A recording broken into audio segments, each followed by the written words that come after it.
Good morning Chirala.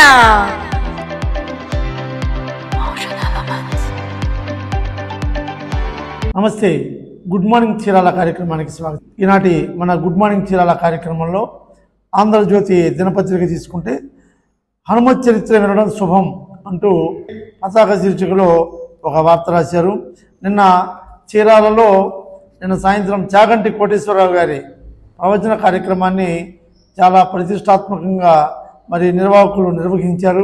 ఆధ్యాత్మిక ప్రవచనాల్లో అత్యున్నత స్థానంలో విపరీతమైనటువంటి ఆదరణ పొందినటువంటి చాగంటి కోటేశ్వరరావు గారు మన చీరాలు రావటం చాలా ఆనందదాయకంగా పలువురు ప్రశంసించారు. అంతేకాకుండా సనాతన ధర్మోపన్యాసకుడు చాగంటి కోటేశ్వరరావును సన్మానించిన ఎమ్మెల్యే కొండయ్య అంటూ వచ్చిన ఈ వార్తల విశ్లేషణలోకి వెళ్తే నిన్న సాయంత్రం చీరాల NRNPM హై స్కూల్ గ్రౌండ్లో కొంతమంది నిర్వాహకులు ఏర్పాటు చేసినటువంటి చాగంటి ప్రవచన కార్యక్రమానికి దాదాపుగా వేల సంఖ్యలో జనం, ప్రజలు, భక్తులు పాల్గొని ఆయన ప్రవచనాన్ని విని సంతోషించారు. హనుమంతుని జీవిత చరిత్ర గురించి నిన్న ఆయన తీసుకున్న టాపిక్ని ఆద్యంతము హనుమంతుని పుట్టుక గురించి, ఆయన అంకిత భావం గురించి, రాముడికి ఆయన చేసిన సేవల గురించి, ఇందులో ఆయన తీసుకున్న నిర్ణయాలు మన జీవితాలకు అన్వయిస్తూ చక్కని శ్లోకాలతో ఆయన చెప్పినటువంటి విధానాన్ని భక్తులు పులకించి ఆలకించారు. ఈ కార్యక్రమం అనంతరం మన చీరాల శాసనసభ్యులు కొండయ్య గారు, వాళ్ళ సతీమణి, వాళ్ళ ఇరువురు కుమారులు కూడా చాగంటి కోటేశ్వరరావు గారిని ఘనంగా సత్కరించారు. ఈరోజు కూడా ప్రవచన కార్యక్రమం సాయంత్రం ఉన్నట్టుగా కూడా ఈ వార్త రాసుకొచ్చారు. మరో వార్తకి వెళ్తే గత ప్రభుత్వ నిర్లక్ష్యం వల్లే భూ సమస్యలు అంటూ పర్చూరుకు సంబంధించినటువంటి ఒక వార్త రాశారు. అర్జీలను పట్టించుకోలేదు, రెవెన్యూ సదస్సులు నిర్వహించలేదు, రెవెన్యూ శాఖ ప్రత్యేక కార్యదర్శి సిసోడియా చెప్పిన మాటల్ని పలకరిస్తూ ఈ వార్త రాశారు. నిన్న పర్చూరు నియోజకవర్గం తన్నీరువారిపాలెంలో జరిగిన ఈ రెవెన్యూ సదస్సులో రాష్ట్ర ప్రభుత్వ రెవెన్యూ కార్యదర్శి సిసోడియా పాల్గొన్నారు. ఆయనతో పాటు మన కలెక్టర్ గారు కూడా పాల్గొని పలు సమస్యలు, భూ సమస్యలకి సంబంధించినటువంటి పరిష్కారాల మార్గాల్ని చూపించారు. కొంతమంది రైతులకి 1B అడంగల కాపీలు కూడా అందజేయటం జరిగింది. ఈ భూ సమస్యలు తలెత్తడానికి ముఖ్యమైన కారణం గత ప్రభుత్వం ఈ భూ సమస్యల పరిష్కార దశలో అసలు ఆలోచన చేయకపోవటమే ఈ సమస్యలు తలెత్తాయంటూ ఆయన చెప్పే ప్రయత్నం చేస్తూ సభ జరిగింది. దానికి సంబంధించిన వార్త. ఇక మరొక వార్తకి వెళ్తే మందుబాబులు కనిపిస్తే చర్యలు అంటూ ఒక వార్త అద్దంకి బస్టాండ్కి సంబంధించినటువంటి వార్త. సెక్యూరిటీ కంట్రోల్ పాయింట్ సిబ్బందిని ఆదేశించిన DM. ఇది నిన్న మనం చదువుకున్నాం. అద్దంకి బస్టాండ్లో తాగుబోతులు తాగి ఆ బెంచ్ల మీద పడుకోవటం, అక్కడే వామిటింగ్ చేసుకుంటూ పరిసరాలు మొత్తం అసభ్యకరంగా తయారు చేయటం, ఈ విధంగా చండాలం చేస్తున్నారంటూ నేను మనం చదువుకున్న వార్తకి అధికారులు స్పందించినట్లున్నారు. సెక్యూరిటీ వాళ్ళని కొంతమందిని అపాయింట్ చేసి మందుబాబులు ఎవరు బస్టాండ్ ప్రాంతాల్లో సంచరించకుండా, పడుకోకుండా, అపరిశుభ్రం చేయకుండా చర్యలు అధికారులు చేపట్టినట్టుగా ఈ వార్త.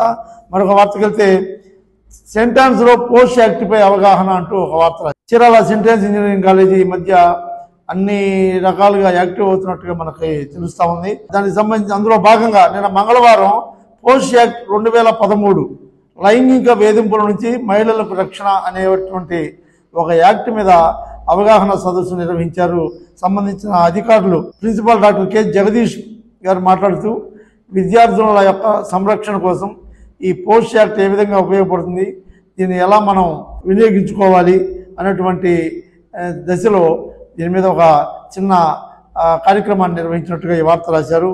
ఇక మరొక వార్తకి వెళ్తే విద్యుత్ అక్రమ వాడకంపై భారీ జరిమానా అంటూ ఇంకోళ్ళకు సంబంధించినటువంటి ఒక వార్తను ఇక్కడ విద్యుత్ శాఖకు సంబంధించినటువంటి వార్త ఇది.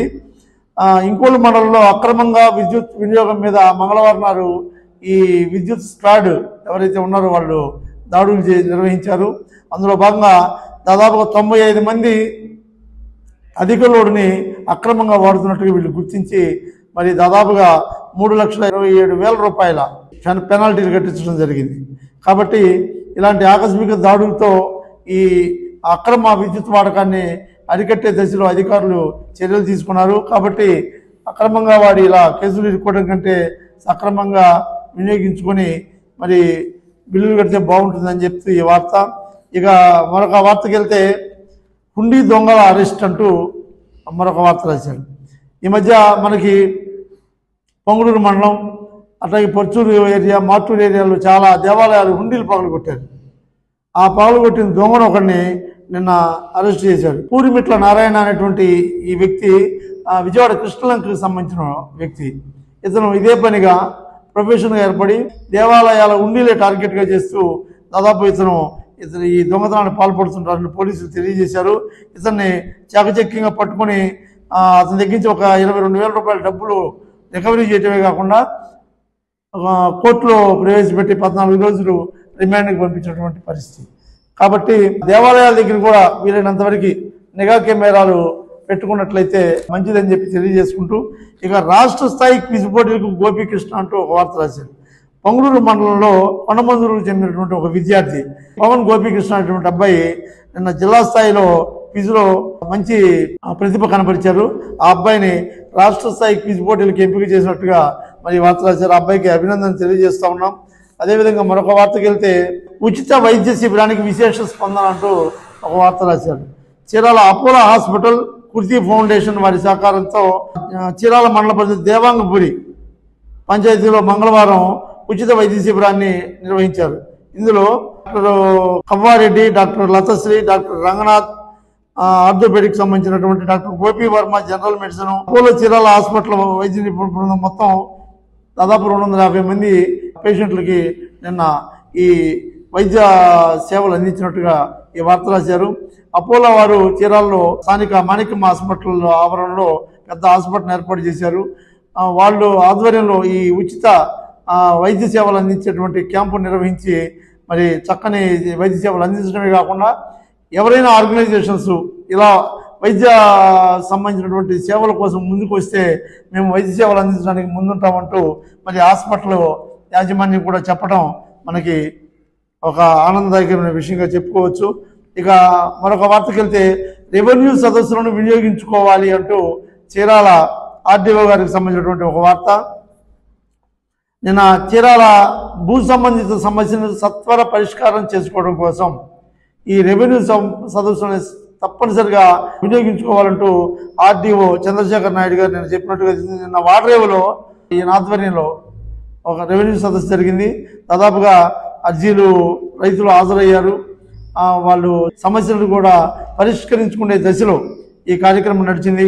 ఇది రైతుల యొక్క అంతేకాకుండా రెవెన్యూ పరమైన సమస్యల కోసం చక్కని పరిష్కార మార్గాలను చూపించేటువంటి వేదిక కాబట్టి ఈ రెవెన్యూ సదస్సులన్నింటినీ వినియోగించుకోవాలి అంటూ మరి ఆర్డీఓ గారి వార్తను కూడా ఇక్కడ రాశారు.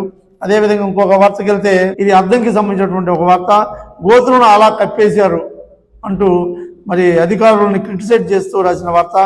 ఉళ్ళకమ్మ బ్రిడ్జిపై కాంక్రీట్తో లేయర్ వేయాలని మంత్రి గొట్టిపాటి ఆదేశం. అయినా అధికారులు మీనమేషాలు వేస్తూ తాత్కాలిక మరమ్మతులతో మమ అనిపించారంటూ ఈ వార్త రాశారు. ఇది అద్దంకి దగ్గర గుళ్ళకమ్మ మీద ఉన్నటువంటి బ్రిడ్జిని మీద గురించి మనం చాలా వార్తలు ఇంతకుముందు చెప్పుకున్నాం. రకరకాల సమస్యలు సూసైడ్ చేసుకోవడానికి అనువుగా ఆ బ్రిడ్జి గోడ కూడా హైట్ తక్కువగా ఉండటం, గోతులు పడ్డాయి అంటూ మనం వార్త చదువుకున్నాం.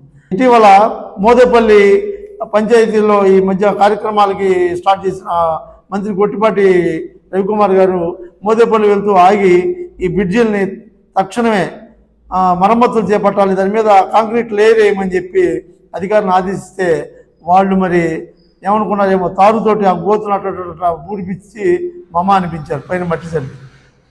మళ్ళీ 2 రోజుల మళ్ళీ గోతులన్నీ బయటపడ్డాయి. కాబట్టి అధికారులు ఈ బ్రిడ్జి కట్టి 40 ఏళ్ళు అవుతుంది. దాదాపు 17 సంవత్సరాల నుంచి ఈ మధ్యలో కుంగితే కొన్నిటిని వాటి మరమ్మతులు కూడా చేశారు. మరి ఇలాంటి మంత్రి ఆదేశించినా కానీ వీళ్ళు అధికారులు అలసత్వం వహిస్తున్నారంటే మరి ఎవరు చేస్తే చేస్తారో వాళ్ళకే తెలియాలి. కాబట్టి తక్షణమే ఇది చాలా ఇంపార్టెంట్ అయిన బ్రిడ్జి కాబట్టి మంత్రి గారి ఆదేశాల మేరకు దీన్ని రిపేర్ చేస్తే మరి జనం యొక్క విశ్వాసాన్ని పొందుతారని చెప్పి తెలియజేసుకుంటూ ఇది ఆంధ్రజ్యోతి వార్తలు. ఇక ఈనాడు పత్రిక తీసుకుంటే ఈనాడులో ప్రథమంగా తగరం భూతం తరిమి కొడదామంటూ ఒక మంచి వార్తను రాశారు. ఈ వార్తలో గతంలో జరిగిన పరిస్థితులు ఇప్పుడు జరుగుతున్న నిర్లక్ష్యాన్ని రెండింటినీ గుర్తు చేసే ప్రయత్నం చేశారు.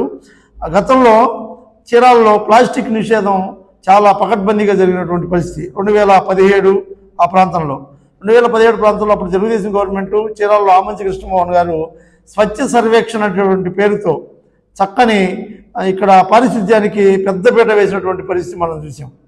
అందులో భాగంగానే సాలిడ్ వేస్ట్ మేనేజ్మెంట్ ప్రాజెక్టు కూడా మనకి దాదాపు 5 కోట్లతోటి కృష్ణమోహన్ గారు అప్పుడు కట్టి పట్టణంలో ఎక్కడ కూడా ఈ ప్లాస్టిక్ వ్యర్థాలు ఉండకూడదు, ఈ ప్లాస్టిక్ వ్యర్థాలు ఎక్కడి నుంచి వస్తున్నాయి, వాటి దగ్గర నుంచి ఎవరు వినియోగిస్తున్నారు, వాటి దాకా పెనాల్టీలు వేస్తూ అధికారులు, అమ్మేవాళ్ళు, హోల్సేల్గా అమ్మేవాళ్ళు, అదేవిధంగా ఈ బజ్జీల బండ్లు, పూల కొట్లు దగ్గర అమ్మేవాళ్ళతో సగా అవగాహనతో కూడినటువంటి కార్యక్రమాన్ని చేపట్టి చక్కని ఫలితాలు పొందినటువంటి ఆ సందర్భాన్ని ఇక్కడ గుర్తు చేస్తూ మరి ఇప్పుడు దాన్ని ఎవరు పట్టించుకోవట్లేదు. అధికారులు ఏదన్నా ఈ స్వచ్ఛ సర్వేక్షణకు సంబంధించిన కార్యక్రమాలన్నీ అటకెత్తినాయి. గత ప్రభుత్వంలో అసలు దీనికి పట్టించుకున్న నాదుడే లేడంటూ రాసిన ఈ వార్త భావితరాలకి చాలా ముప్పు కాబట్టి తక్షణమే చీరాలలో ఈ యొక్క ప్లాస్టిక్ వ్యర్థాల మీద మళ్ళా ఆ రోజున జరిగినటువంటి కసరత్తు మళ్ళీ జరగాలని చెప్పి తెలియజేసుకుంటూ ప్రతిరోజు చీరాల్లో 40 మెట్రిక్ టన్నుల చెత్త వస్తుందంట మన చీరాల్లో. తెలుసా మనకి 40 మెట్రిక్ టన్నుల చెత్త వస్తే అందులో 200 కేజీలు అంటే దాదాపు 2 క్వింటాల పైన ఈ ప్లాస్టిక్ వ్యర్థాలే వస్తున్నాయి. చూడండి ఎంత దుర్మార్గంగా మనం ప్లాస్టిక్ని వాడుతున్నాము. ప్లాస్టిక్ మన జీవితంలో ఒక భాగం అవ్వాల, మన జీవితాన్ని అదే ప్రభావితం చేసే పరిస్థితికి వచ్చేసింది. ఎంత దుర్మార్గం అంటే రోజుకు 200 కిలోల ప్లాస్టిక్ వ్యర్థం మన వస్తుందంటే కాకుండా ఇంకెంత ఉంది. మనం ఏదన్నా ఒక కార్యక్రమం తీసుకున్నప్పుడు ఈ పూలు అమ్మే వాళ్ళని, ఈ బజ్జీల కొట్ల వాళ్ళని, చిన్న చిరు వ్యాపారాలని మీద బెదిరిస్తూ వాళ్ళ దగ్గర పెనాల్టీలు వేస్తూ అధికారులు కప్పేస్తారు.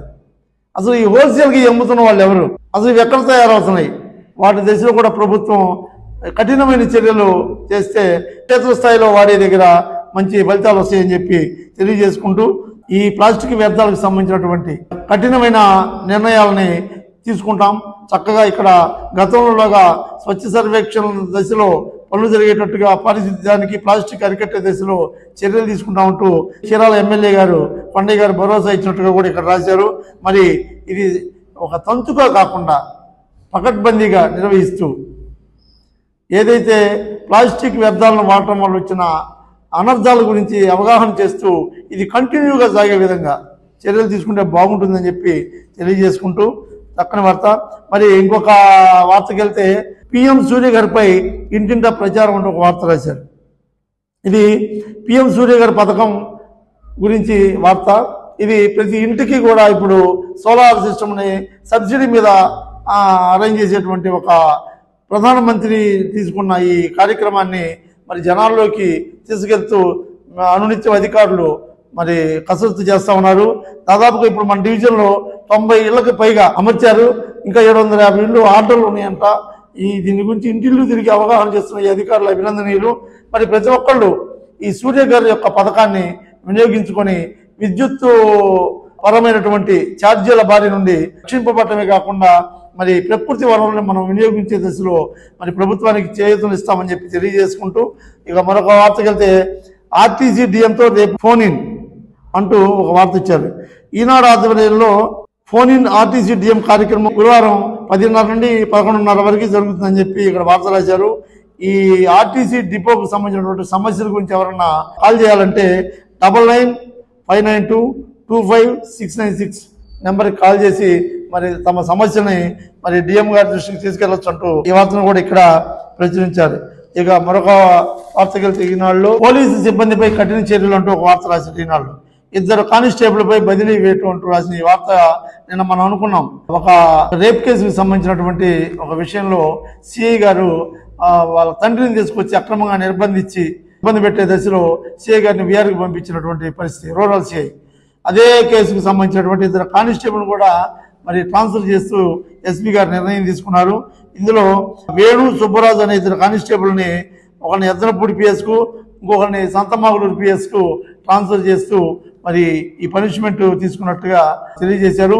మరి నిన్న విఆర్లోకి వెళ్ళినటువంటి సిఐ గారి ప్లేస్లో ఇన్ఛార్జి సిఐగా హరికృష్ణ గారిని ఆయన్ని నియమించడం కూడా జరిగిందంటూ ఈ వార్త రాశారు. ఇక మరొక వార్తకి వెళ్తే సమీకృత కలెక్టరేట్ భవనాలు నిర్మించేది అన్నాడు అంటూ మన జిల్లాకు సంబంధించినటువంటి వార్త. 50 ఎకరాల ఈటీసీ భూముల్లో నిర్మాణం ప్రతిపాదనలు అంటూ ఈ వార్త రాసుకొచ్చారు.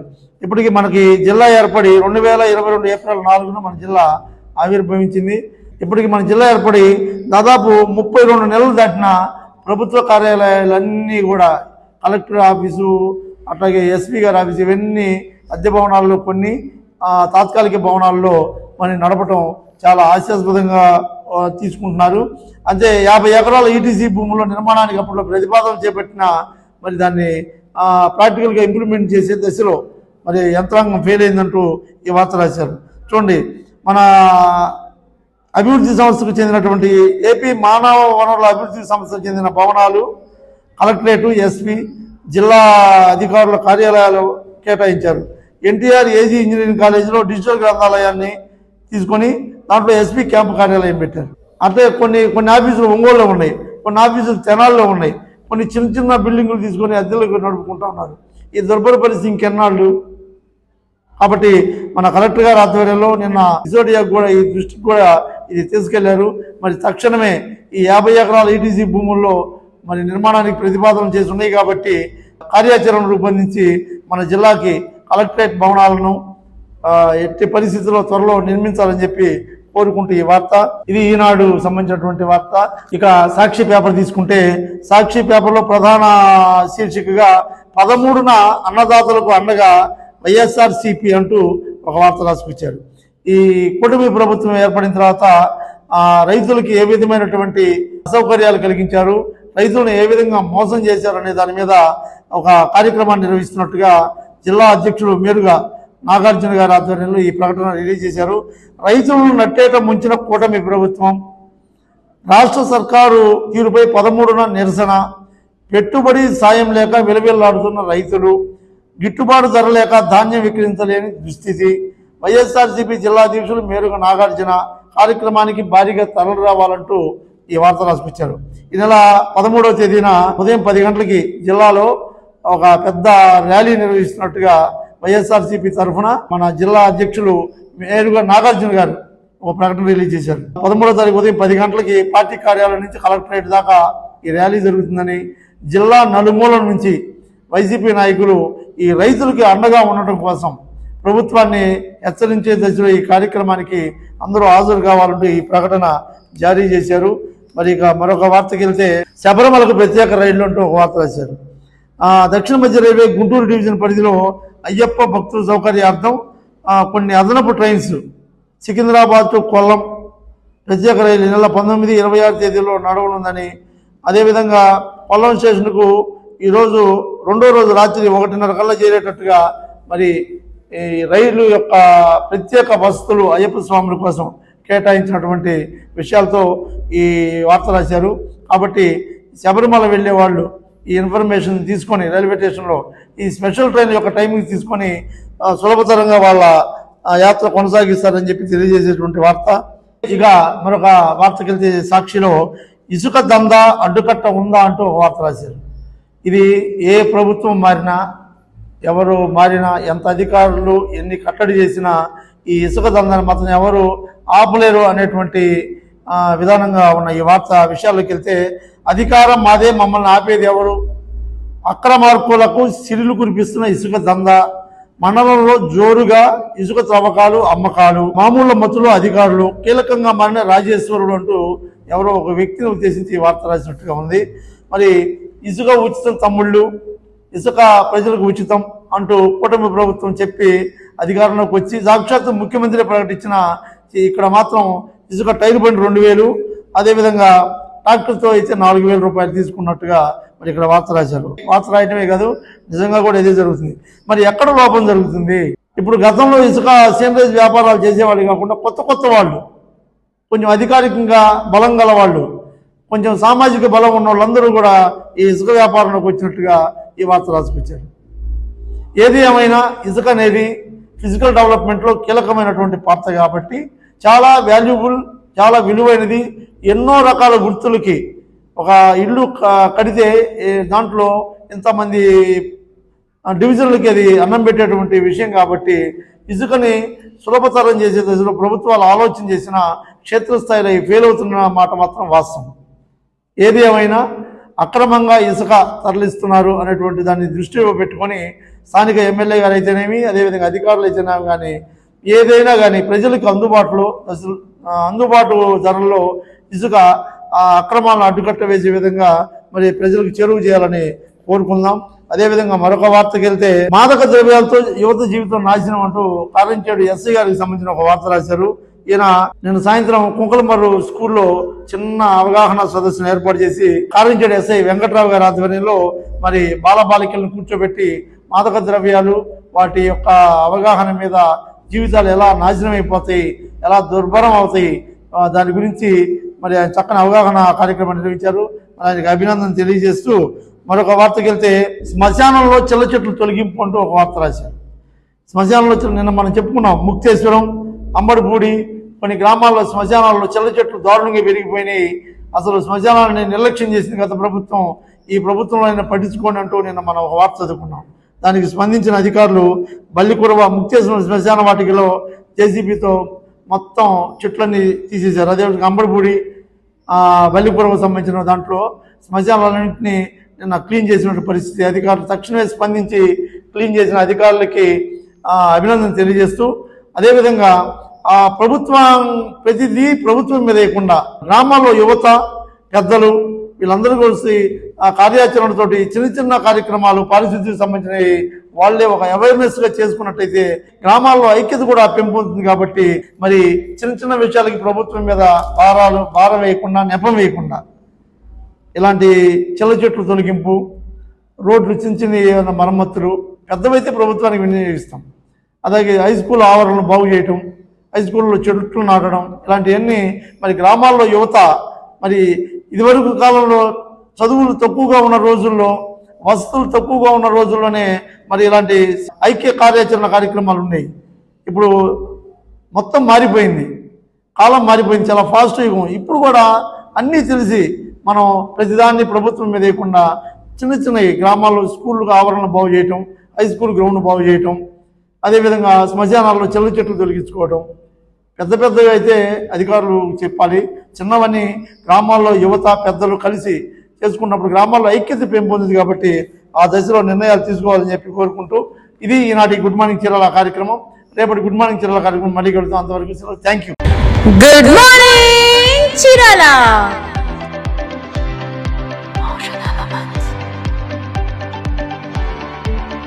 Good morning Chirala.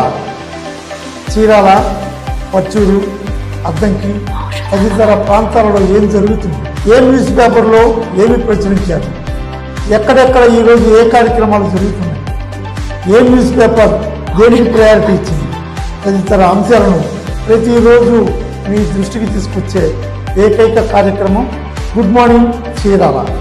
మీ అభిమాన ఎస్బీసీలో ప్రతిరోజు ఉదయం 9 గంటలకు మీకోసం.